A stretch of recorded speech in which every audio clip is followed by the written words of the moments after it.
What up, Scarlett the Harlot? You already know we back in this motherfucker with another one.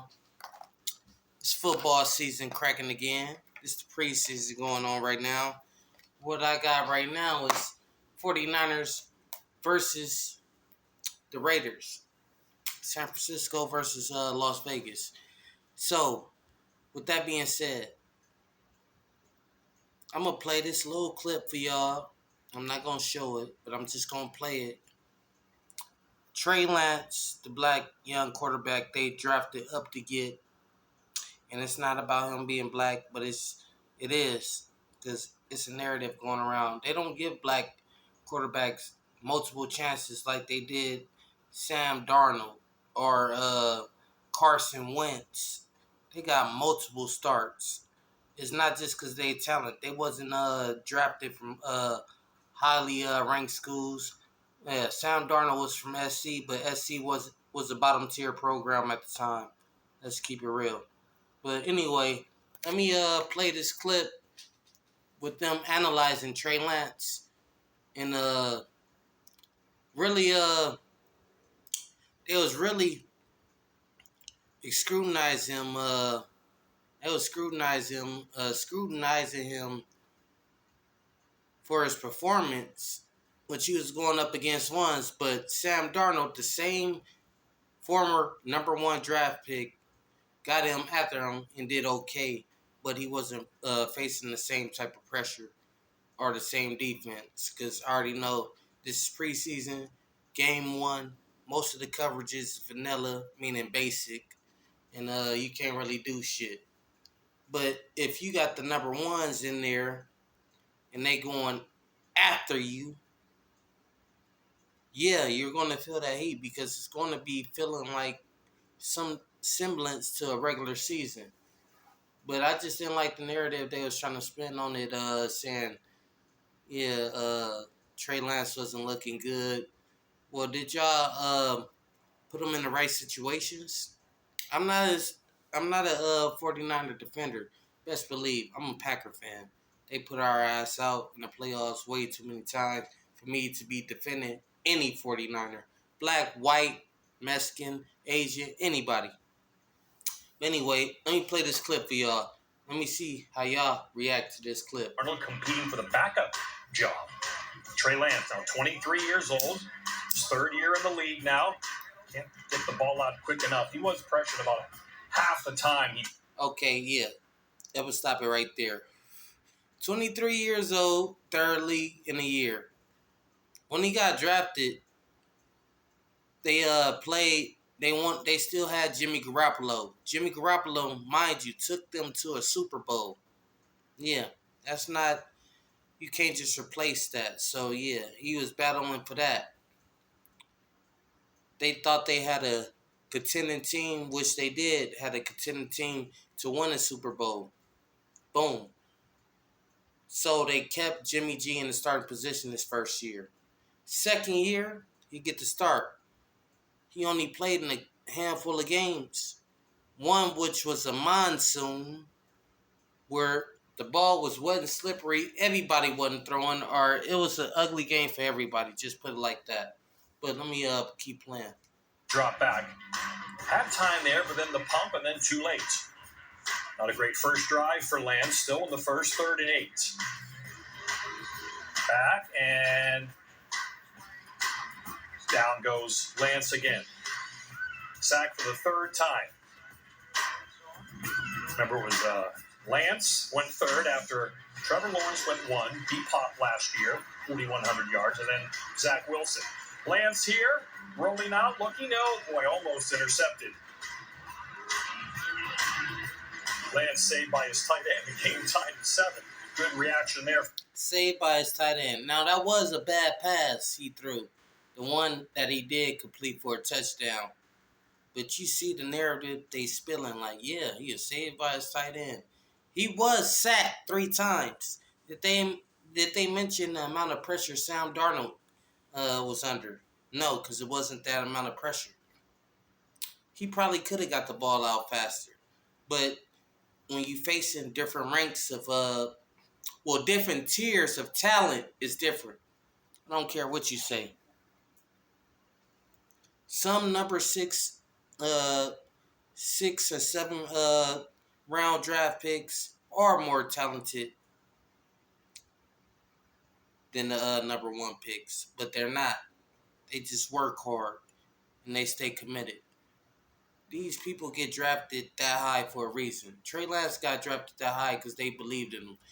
Sam Darnold, on the other hand, has been traded to multiple teams. He started as a Jets quarterback. Who they get to replace him? Zach Wilson. Went to the Carolina Panthers. Guess what? He didn't win that starting job. Baker Mayfield did. Baker Mayfield won that starting job. And when he got his chance, guess what he did? He wet the bed with it. So I digress. Let's hear him keep talking. From Ross Dwelly. 10 of 15, 112 for Lance. So here comes Darnold. He was a third overall pick, just like Lance. That's a beautiful pass there. Remember, it was Baker Mayfield, Saquon Barkley, and then Darnold. Josh Allen went 7. Oops. Darnold, 3 years with the Jets, 2 years with Carolina, 61. Easy layups. I mean, each pass he completed, he had time in the pocket. And look, I'm not making excuses for Trey Lance. He might probably do need to read the speed his processing time up here to deliver the ball faster. But at the same time, they not ripping Darnold. Darnold been on 3 teams now. This is 3rd team. But they bashing Trey Lance. If y'all felt he wasn't that talented, trade him. TDs, 55 interceptions, so we'll see. Lance watches Arnold perform. Raiders win big, oh, by the way. I mean, I was just excited to get back out there. Honestly, today, that was the biggest.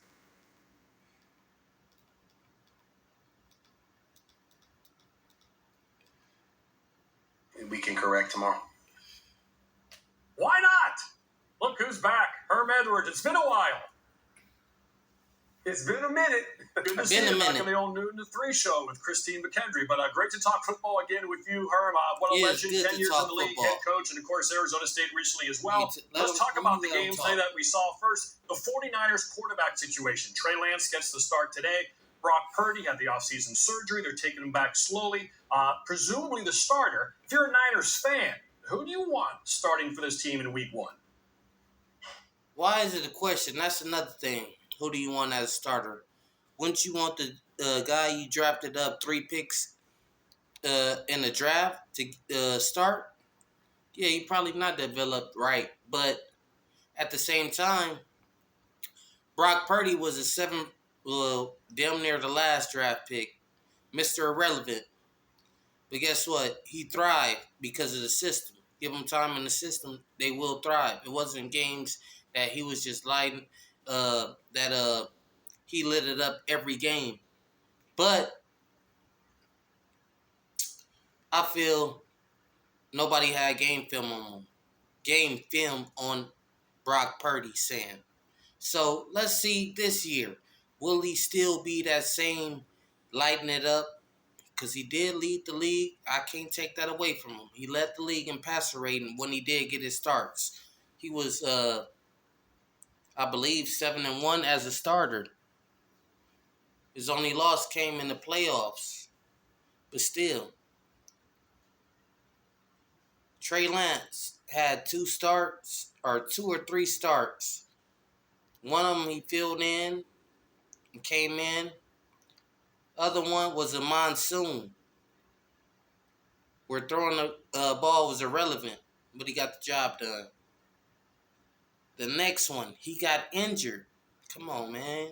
Y'all ready to get rid of him off a 3-game sample size? But y'all ready to crown Brock Purdy after a 8-game sample size. I'm not saying Brock Purdy ain't the guy. I'm just telling you. You really need to think. You really do need to think. Because people have film on Brock Purdy now. He coming off an injury, mind you. That's not it probably is. It's usually a baseball injury, but he had Tommy John surgery. That's dealing with the elbow, throwing motion. That messes up the quarterback if he ain't in rhythm. This can go from 100 to 0 real quick. I'm gonna say 0 to 100. 100 because they think it's so high of them. 100 to 0 real quick. So let's see.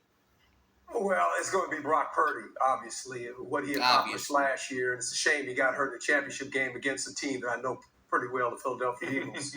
But with that being said, I thought Trey Lance today looked a little bit rusty. Held on to the ball at times too long. Took 4 sacks. Facing That the number, first series or so, the first offense. First defense. He supposed to the game was going be too under fast pressure. for him. And then the second series or so, he settled down a little bit.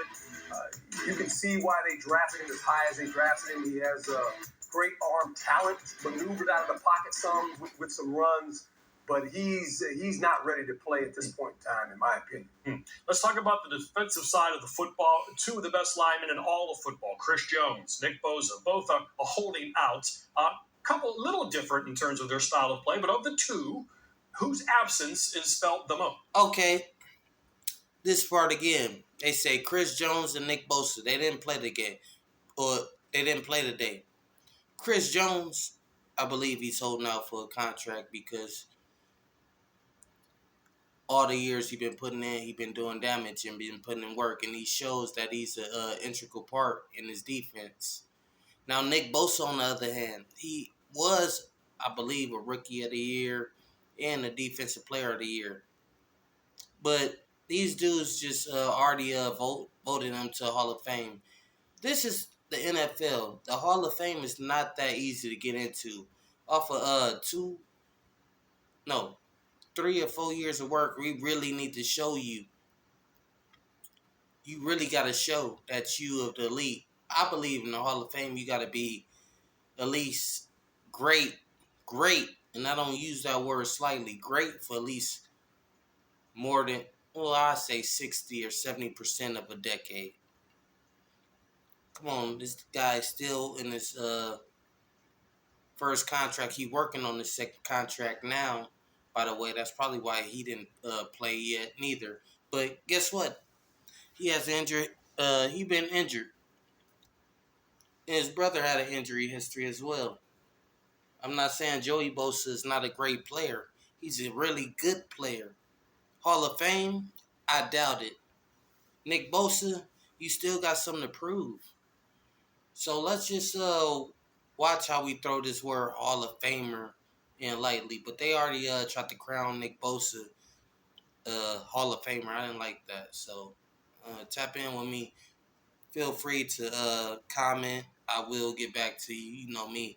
I'm a true football man. I love football. I live, breathe, and sleep football. So there's nothing you can say that I can't dispute or I can't back up stats with. So yeah. I'm going to say this, Chris Jones, because he plays inside. Reminds me a lot of Aaron Donald and Warren Sapp. 2 guys that obviously are going to be wearing yellow jackets. And Chris Jones, if he continues to play the way he's playing right now, he'll garner one of those as well. And think about this. When you play inside on the guards, you get penetration right now. I mean, you disrupt the game fast. Ball tight, you're in the backfield. It takes double teams and all those things to try to maneuver and block him. So he's a little bit more getting at the quarterback early. That part too. When Nick Bosa joined the San Francisco 49ers, it wasn't like they was weak up front. They had dudes. I mean, real dudes that caused damage in that front line, that offensive line. So I'm not saying he wasn't going to make his impact, which he already did because he won Rookie of the Year. And I believe he got Defensive Player of the Year as well the next year. But it wasn't like he was just the main focal his first year. You know, coming in, making a splash, he did. Not taking that away from him. But come on, man. We got to watch what we say and throw the word Hall of Famer around lightly. That's a real prestigious honor. That's the elite of the elite. Come on, man. He's not there. I'm not saying he won't get there, but I'm just saying, come on, pump the brakes. He's not there yet. But all right, y'all, man. I see my quarterback, Jordan Love. I'll talk about that in another video. But go Pack, go. Let's go football, man. God bless America.